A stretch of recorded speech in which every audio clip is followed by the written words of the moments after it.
This modern era Ford Capri has virtually nothing other than its name in common with the brand's iconic last century combustion coupe. It's a mid-sized EV with Volkswagen underpinnings, essentially a sportier Ford Explorer, but it adds a bit of youthful spice to its segment. Ford says that this new generation Capri brings a sense of swagger to the world of EVs and that it will introduce a new generation of drivers to the spirit of a cult classic. That might be your perspective, or conversely, you might just be disappointed that Ford has reinvented its seminal sports coupe with something that looks a bit like a Polestar 2. At least it doesn't look very much like the Explorer EV it's based on, although the two cars do share the same doors, front fenders and bonnet. Ford reckons if the original Capri had continued on after 1986 and been redesigned every decade into the SUV and electric era, it might have ended up looking like this, perhaps. So quite different from the Explorer and its VW donor models outside. When you're ready to take the wheel, there are no clever light shows or pop-out door handles to greet you on approach. So time to grasp the Ford branded Volkswagen key and find out what it's like inside.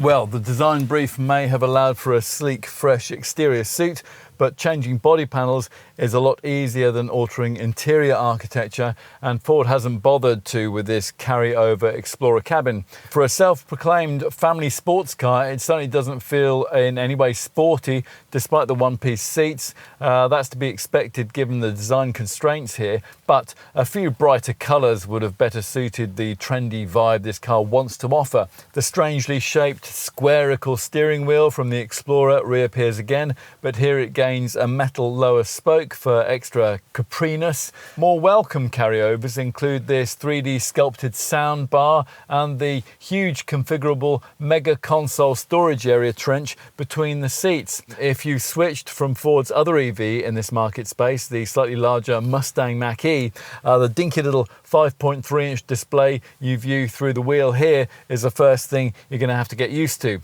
Obviously there's not much space to show very much, but it works okay with a central digital speedo which steering wheel buttons can shift to the left or to the right to make space for either a driver assist graphic or navigation instructions. Pretty much everything else you'll need though is on this big portrait format Ford Sync Move touchscreen, which at 14.6 inches in size is much larger than the 12.9-inch monitor fitted to the equivalent ID.5. Just as in the Explorer, it's cleverly adjustable in 20 stages by up to 30 degrees.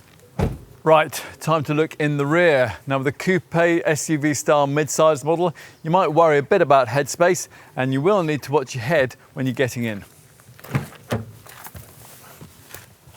Once inside, headroom's better than the sloping roof might lead you to expect, but a couple of six-footers might find it a bit tight, especially if they're in a model like this one, which is specified with a panoramic glass roof. Similarly styled VW Group models like the Cupra Tavascan and the Volkswagen ID.5 are a bit better for taller folk.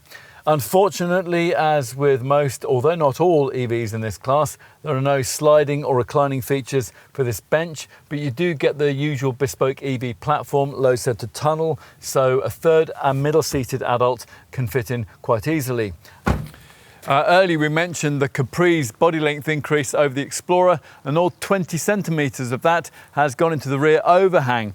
Now if you've already checked out the Explorer, it'll be obvious as soon as the powered tailgate rises that this Capri has a considerably larger boot, 572 litres in size, just over 100 litres bigger, and big enough for up to 9 carry-on cases. Total capacity falls to 527 litres with this all-wheel drive model. With either drivetrain, it's quite a usable space. And in summary, well, if there's a problem here, it's not that Ford has brought back and reinvented a familiar name. That's now an established blue oval policy.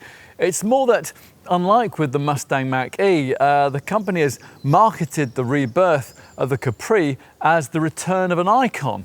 But this isn't that. It's something quite different. Perhaps that's good. Ultimately, though, there's only one perspective that really matters, and that's yours.